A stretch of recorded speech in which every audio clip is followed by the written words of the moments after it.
ഇതാര്? പണ്ടോർക്കലം വെച്ചിരിക്കണ എന്റെ ക്ലാസ്സാടാ. സത്യത്തിൽ ഇയാള് പോലീസ് അതോ കുള്ളനാ കള്ളനാ? നീ നാട്ടിലൊക്കെ പോയൊന്ന് മിനിങ്ങിയിട്ടുണ്ടല്ലോടാ പരമശിവം. അത് സാറി ഗ്ലാസ് വെച്ച് നോക്കിട്ട് തോന്നണതാ. പരോള് കഴിഞ്ഞു വന്നപ്പോ നീ എനിക്കെന്താ കൊണ്ടുവന്നേ? വെച്ചാലിണങ്ങാത്തൊരു കൂളിംഗ് ഗ്ലാസ് കണ്ടില്ലേ? ഇവനാ? ഇത് ദുബായിലുള്ള എന്റെ ഒരു ഫ്രണ്ട് തന്നതാ. ഫ്രണ്ടോ? ആ ഫ്രണ്ട് എന്ന് പറഞ്ഞ ക്ലോസ് ഫ്രണ്ട്. ആ കക്ഷിയെ കൊണ്ട് എന്റെ വലിയേട്ടന്റെ മോളെ കെട്ടിക്കാൻ പോവാ. ചെറുക്കന്റെ സ്വഭാവമൊക്കെ അന്വേഷിച്ചിട്ട് പോരെ കല്യാണം? ഇല്ല പരമശിവ, ഞാൻ ആരാ? പോലീസാ. അപ്പൊ ആ സംശയവും തീർന്നു. ചെക്കനെ കുറിച്ചുള്ള ഫുൾ ഡീറ്റെയിൽസ് എടുത്തു. അവന് 24 കാരറ്റാ.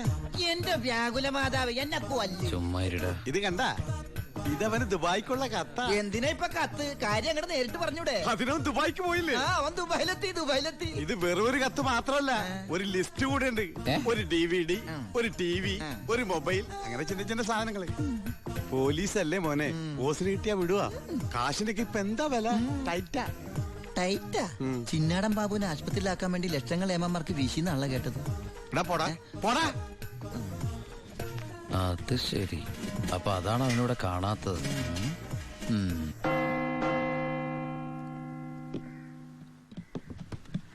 സാറേ. എന്താടാ? എന്താടാ? എനിക്കൊരു രഹസ്യം പറയാനുണ്ടായിരുന്നു. ഞാനിപ്പോ പരോളിന് നാട്ടിൽ പോയി. അതെ, വിജിലൻസ് ആൻഡ് ആന്റി കറപ്ഷൻ ഡിപ്പാർട്ട്മെന്റിലുള്ള എന്റെ ഒരു സുഹൃത്തിനെ ഞാൻ കണ്ടു. ആള് പറയാ, ജയിലിൽ നടക്കുന്ന അഴിമതികളെ കുറിച്ച് അന്വേഷിക്കാനായിട്ട് അവര് രഹസ്യമായിട്ട് സ്ക്വാഡിനെ ഇവിടെ ഇറക്കിയിട്ടുണ്ടെന്ന്. ഇവിടെ? ആ, കള്ളത്തരത്തിൽ ചിലരെ ആശുപത്രി കിടത്താൻ കൂട്ടി നിൽക്കുന്നവരൊക്കെ പിടിച്ച് അകത്തിടും അത്രേ. അങ്ങനെ എന്തെങ്കിലും ഉണ്ടെങ്കിൽ സാറ് സൂക്ഷിക്കണം കേട്ടോ.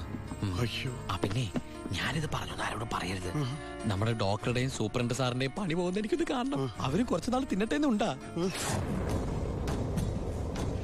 എന്താ സാർ? ഉണ്ടങ്ങോട്ട് പോയതാ. ആരെ? ഒന്നുമില്ല.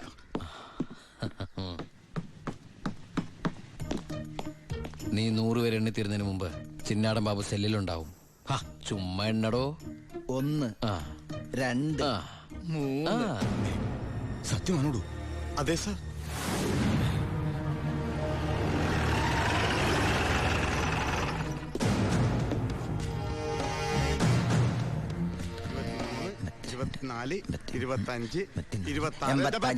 എന്താ കണക്ക് തെറ്റിക്കുന്ന? ഇത് വേറെ കണക്കാണ് സാറേ. ഈ എന്റെ കണക്ക് തെറ്റി. ഞാൻ എവിടെ നിർത്തിയത്? നീ നിർത്തിയതല്ല 85 മുതൽ ഞാൻ ഇവിടെ നിൽക്കാം. 85 86. ഞാൻ എവിടെ നിർത്തിയത്? 25. 27 28 95 96 97 98 99 100.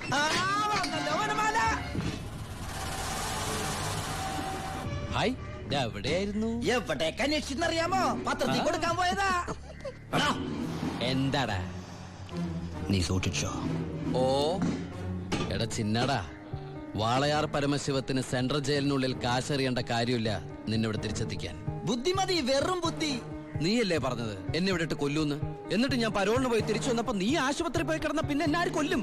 ഇവൻ എന്നെ മൂടോട്ടാക്കി അടങ്ങുള്ളൂ. മതി പോയി റെസ്റ്റ് എടുക്ക.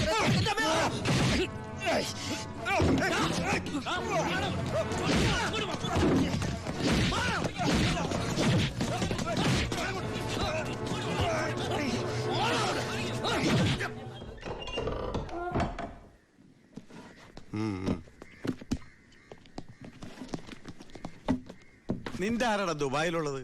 ഇടക്കിടക്ക് കത്ത് വരുന്നുണ്ടല്ലോ. നമുക്കുണ്ട് സാറേ ദുബായിലൊക്കെ ഫ്രണ്ട്സുകള്. എനിക്കും ഉണ്ടപ്പോ നിനക്കുണ്ട് ദുബായിൽ ഫ്രണ്ട്സ്. എനിക്കാരുമില്ല. നിന്നോട് ചോദിച്ചില്ല? അല്ല, ചോദിച്ചാൽ തന്നെ പറയാൻ ആരുമില്ലെന്ന് പറഞ്ഞത്. 2 കത്തോ?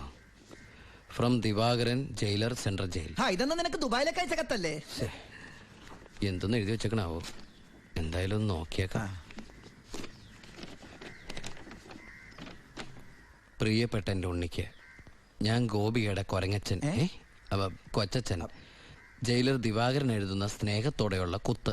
കുത്തോ? ഈ ജയിലിലെ ശീലം വെച്ച് എഴുതിയായിരിക്കും കുത്തേ. കുത്തും കത്തും തിരിച്ചറിയാത്ത നമ്മൾ തമ്മിൽ നേരിട്ട് പരിചയമില്ലെങ്കിലും എനിക്ക് ഗിഫ്റ്റ് ആയിട്ട് DVD, TV, മൊബൈല്, ഇതൊക്കെ അയാളുടെ അപ്പനോടൊന്നും വയ്ക്കട്ടെ. ബാലുവിന്റെ കത്താ.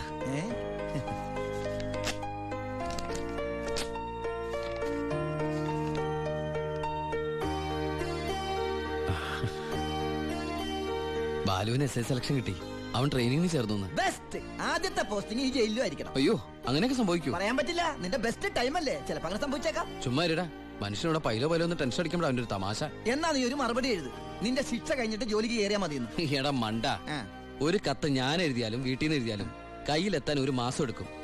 ദുബായിലുള്ള എന്റെ ഫ്രണ്ട് കാസമിന്റെ പണിയാ കത്തുകൾ അങ്ങോട്ടും ഇങ്ങോട്ടും കൈമാറി അയച്ചോണ്ടിരിക്കുന്നത്. ഇത് ഞാൻ എഴുതിയ കത്താണല്ലോ. ചേട്ടാ, ഈ കത്ത് എങ്ങനെ ഇവിടെ വന്ന്? സാർ ആരും നോക്കണത്? ഇത് കണ്ട, ഞാനിത് ദുബായിക്ക് എഴുതിയ കത്ത. ഇതെങ്ങനെ ഇവിടെ വന്നു? ഇനി ആ പോകുന്ന വിമാനത്തിൽ നിന്നെങ്ങാനും വിടതായിരിക്കോ? ആ വിമാനത്തിന് ഓട്ടയുണ്ടോ? അങ്ങനെയാണെങ്കിൽ ഇത് ആര് പൊട്ടിച്ചോ? അല്ല, ഈ പൈലറ്റുമാര് വെറുതെ ഇരിക്കും എങ്ങനെ വായിച്ചു? റെസ്പോൺസിബിലിറ്റി ഇല്ലാത്ത തെണ്ടികൾ, അന്യരുടെ കത്ത് വായിക്കുന്ന പട്ടികൾ. അല്ല, അനാവശ്യമായിട്ട് എന്തെങ്കിലും കത്തിൽ എഴുതിയിരുന്നു? എല്ലാ ആവശ്യമുള്ള സാധനങ്ങളാ. DVD, TV, mobile. ഇതിപ്പോ എന്റെ കൈ കിട്ടിയ ഇല്ലെങ്കിലോ ഞാൻ ഈ സാധനങ്ങൾ പ്രതീക്ഷിച്ചിരിക്കില്ലേ? ഏതായാലും ഞാൻ ഇതൊന്നും കൂടി പോസ്റ്റ് ചെയ്യാൻ പോയത്. ഡോണ്ട് ഓപ്പൺ പൈലറ്റ് കൂടി പുറത്ത് എഴുതിക്കോ. അതെന്തിനാ? ഇല്ലെങ്കിൽ ഇനിയും പൊട്ടിച്ച് വായിച്ചാലോ? എഴുതി പോസ്റ്റ് ചെയ്യാം. അയ്യോ പാവം. ഈശ്വര, ഒരു മാസം കൂടി കഴിയുമ്പോ ഈ കത്ത് തന്നെ ഞാൻ ഒന്നുകൂടി വായിക്കേണ്ടി വരുമല്ലോ.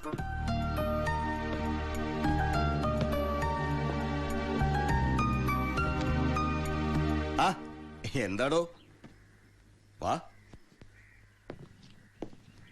താൻ പോയി ദിവാറിനോട് വരാൻ പറ. ഇരിക്കടോ.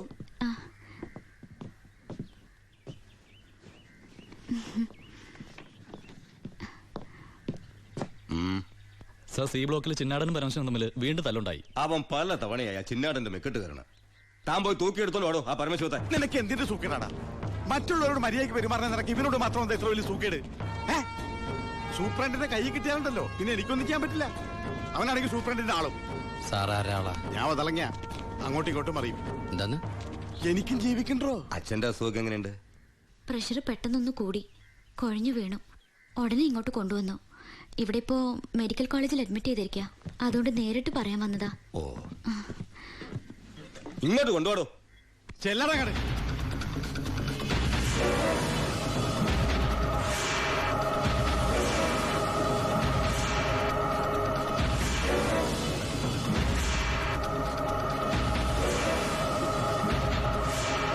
കേറി ചെല്ലടങ്ങട്.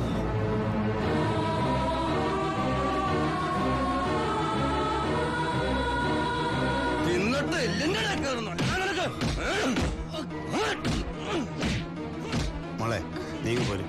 വാ.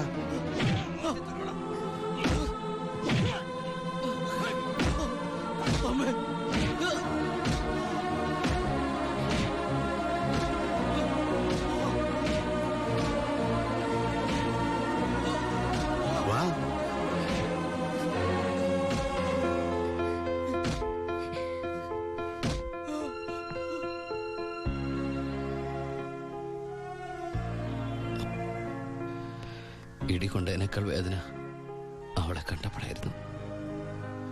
ഇനിയിപ്പോ വീട്ടുകാരറിയും, നാട്ടുകാരറിയും.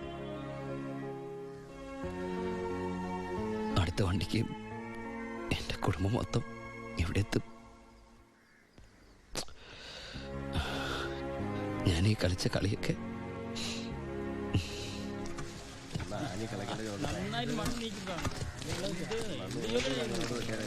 പരമശിവം, നിനക്കൊരു വിസിറ്റർ ഉണ്ട്. ഈശ്വര, അമ്മയായിരിക്കും.